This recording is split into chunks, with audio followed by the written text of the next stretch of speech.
NASCAR heads to New Hampshire this weekend. Toyota has toyed with the field the past 2 years. Christopher Bell, Martin Truex Jr. Can a different Toyota driver make it 3 in a row? Let's bring in Ryan Stevens. He's always got the numbers, the data, the analytics to try and support or dispute what our eyes are telling us. The Magic Mile this Sunday. Let's talk all things New Hampshire.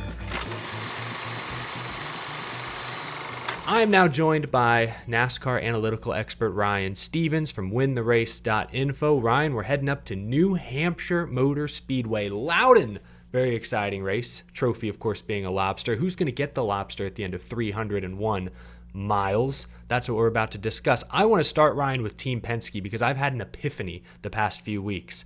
Team Penske started the year off slow. Ford, as a manufacturer, was an afterthought. But if we look at the last month, Team Penske has won 3 of the last 5 races, if you include the All-Star race. And if you look at North Wilkesboro, Gateway, Iowa, what do they all have in common? They're all short, kind of flat ovals.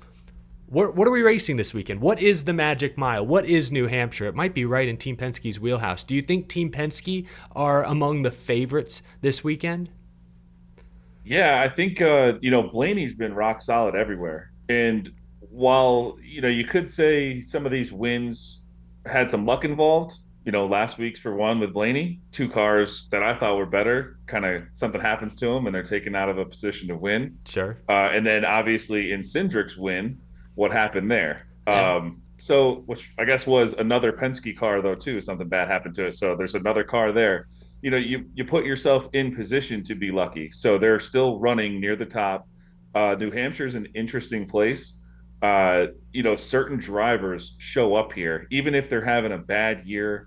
We talked about it on the NASCAR betting preview show last night. We were saying it was Johnny on the Track said, Keselowski was having a terrible year last year in this package. Shows up Loudon, finishes top 5 or whatever he did. It's like he runs pure here, and that's what Penske does. Cindric would be the one I'd be most hesitant on, and that's just because he's right back to irrelevant last week after he was great at Gateway. So I'm just wondering, was it a one-time thing? He had good history at Gateway, but yeah, Blaney and Logano, I think they're totally live this week. Yeah, Blaney and Logano for sure. Austin, you think about New Hampshire, Eric Almirola a few years ago came out of nowhere to win this race. And granted, I think that was the race where there was some rain. There were some circumstances early on that took some of the Gibbs contenders out. Fair enough. But New Hampshire is magical. It's called the Magic Mile for a reason. Who are some teams or drivers that might be flying under the radar? Speaking of Almirola, what about Stewart-Haas Racing? I thought for a few laps last week at Iowa that Josh Berry and Rodney Childers were about to shock the world with a playoff bracket busting victory. Stewart-Haas has been good at the shorter flat tracks in recent seasons. Is this an opportunity for them, or will another team swoop in to steal the crown? SHR is typically stronger, even when they're having a down year last year, stronger on these short flats, just like you're saying. They show up much faster. And now, you see these results that really pop from Barry. Briscoe shows up time to time. Really the only one, Gragson does, a lot of top 10s. We talked about that a couple weeks ago on your show. Really the only one that's been struggling is Priest. But yeah, I mean, I guess if you're looking at like a top 10 or something like that, it could happen. I don't think they can win this week. We just talked about the other Fords I think could be ahead of them. It's obviously a good JGR track. And then I think we'll talk about Hendricks in a little bit too. I would not sleep on HMS this weekend. So that's fair to bring up because Hendrick, the Gibbs cars were best at the short tracks at the start of the year. Like we saw Hamlin win a couple of them. Christopher Bell won at Phoenix, fairly dominant. Truex was in the mix at every single race. But then something happened at Martinsville. Like a switch was flipped. The 40th anniversary Hendrick power came to play and they went 1, 2, 3. So I think you're onto something. Absolutely, you cannot overlook Hendrick Motorsports at any type of track, but maybe they too have caught the Gibbs cars at this style of racing. Yeah, Elliott's only 1 race removed from being easily the second best car here the entire race. So they can show up to New Hampshire and be extremely strong. He has top 10s in 3 of his last 6 races here. And this season specifically, it's like he's turned it all around. He had the one down year last year. I think Elliott's back. He's number 1 in my true performance ranks on these short flats this year in this package. If I just take true performance out, all the things I put into it, and only look at speed, and that's it. He's number 2.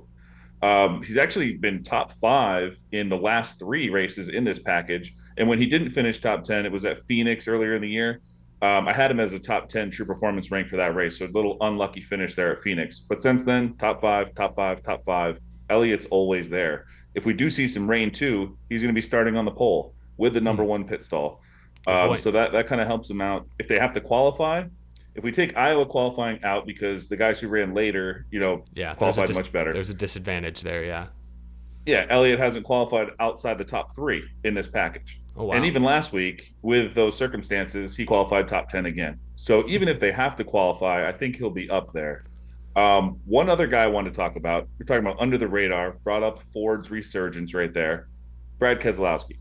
Hmm. Brad Keselowski is, like I said, some guys show up at New Hampshire. He is unbelievable here. A fifth and a seventh in his only runs here with RFK. If we want to look at larger sample sizes, that's only two races, obviously. So we'll look at his 26 cup races here, 16 top tens. If you look at the tracks he's raced, he's had a long career. So tracks he's raced over 20 times.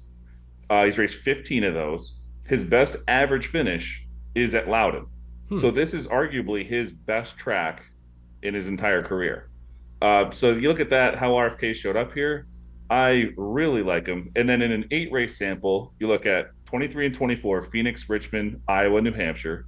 The only drivers with a better true average running position than Brad Keselowski are Byron, Larson, and Hamlin. So he's right up there with the Wow. elite favorites. And he's priced at like 16 to 1 this week for the betters out there. It's not a bad number when you look at this and he's, all his numbers say he's an elite driver here. Yeah, I'm glad you brought up Brad Keselowski, and I'm glad the long-term numbers back up, his potential success this week because just recently, I think if you go back to since his win at Darlington, that was what 5 or 6 races ago. I looked this up the other day. His average finish since then is like 5.8. So he's been on a tear just at a variety of tracks in recent weeks. Now we're heading to, as your data suggests, maybe one of his best. So Brad Keselowski, a good name driver to watch. We've talked a little about Toyota, but I do think we need to potentially save the best for last year because, with as great as Hendrick is, how good they were at Martinsville, Ford coming on strong lately. Toyota, they won here last year with Martin Truex Jr. If you look at Christopher Bell in the Xfinity Series, he's won all 3 Xfinity starts here. You can usually count on Joe Gibbs Racing to run up front and lead a bunch of laps at Loudon. So what do you see? What do the numbers tell you about Toyota? Is Christopher Bell the favorite despite the late race issues he ran into here a year ago? Yeah, we can talk about all these other teams we mentioned, but I think it's well known JGR is the team to beat here, and the other teams know that heading into the race. Mm. Um, I have my pre-practice and qualifying ranks I put out and win the race every week, and I basically have like a four-way tie at the top Huh. between Bell, Truex, Larson, and Elliott. Um, and now Greg and Joe and myself at Win the Race, we all do scores before the week, and then we just do an aggregate score of that. Chris Bell is number one sitting on top. So he is our rightful favorite at Win the Race, and for good reason. Like you said, he's won all his races here in the Xfinity Series. Think about how many Xfinity Series races we've watched and the things that can go wrong in those races. And every time he wins at New Hampshire. So that says something within itself right there. And he's getting some Uh, seat time on Saturday this weekend as well. They brought him back just to stomp the field once again. Yeah, and for the betters out there, he's even money right now, meaning they think it's, basically a 50-50 chance he wins the race. I think it's much more than that, but it's just crazy. Wow. Those are odds you see normally on a driver to top 10 or something, and he has it to just win the To race. win the Xfinity race. That's insane. Yeah. If we take the same 8 race sample size I mentioned for Keselowski earlier, the drivers with the highest fast lap percentage in those races are 3 of the 4 that I mentioned in the top of my rankings. It's Truex, Bell, and Larson. So yeah, I think Toyota between Truex and Bell are the obvious, guys here on the short flats. Um, you would normally throw Denny in there, but to me, like Denny's been good here, but recently he's been like a top 10, top 5 car here. Where Truex and Bell, this fast lap percentage says a lot. They've gone out and dominated the field. So I think Truex, Bell, Larson are my top 3 favorites for this race right now. And mentioning I want to mention a couple other Toyotas. Bubba Wallace is one that's shown up really well here. For anyone who does play underdog, his better or worse finish there is 15 and a half. I really like the better. Hmm. He's got two straight top tens here with 2311. And then one Toyota that I'm kind of staying away from, and I played a Brad Keselowski matchup over him, is Ty Gibbs. I kind of, don't really like Ty Gibbs' history here. Even didn't win here in Xfinity. Typically, those guys, I like to see them, and they like the lower series can come out and win a race at a track before I back them in the Cup Series. And it's not like one of those ones he dominated like Bell did when he was in the Xfinity Series. So Ty Gibbs on a short flat, maybe some tire wear. No, thank you. Saw how he ran at Iowa. It was not good. So yeah, I just wanted to mention those guys because I feel like sometimes it's very JGR centric here when we talk about New Hampshire. So I want to mention a couple other guys in the fourth, what most people would call the fourth JGR car, Ty Gibbs. Yeah, I know. Good to mention both of those guys. Very, very well-rounded analysis this week, Ryan. I'm excited to watch what happens at New Hampshire. Certainly, Joe Gibbs Racing. 2022 was Christopher Bell. 23, Martin Truex Jr. Can they go 3 for 3 at Loudon in the next-gen era? I agree with your top three. Although I do like Chase Elliott. You had some good numbers there. I really love the momentum. If you're the type that believes in momentum, Chase Elliott with the series best average finish, another top 5 at Iowa. I want to see if he can make some noise this week, battle some of those JGR favorites for the victory. We're going to be watching. It is this Sunday, USA Network. NASCAR heads to New Hampshire. Ryan, where can people find more of your work? WinTheRace.info, Daily Downforce, anything you got working on in the coming days and weeks? Every Wednesday night, we do a NASCAR betting preview show that streams live on X and on YouTube. So if you follow me at Win the Race P1 on X, we always post those links. We have last night's show already posted, so you can check that out as well. Awesome stuff. Ryan, we'll talk to you again real soon. All right. Thank you.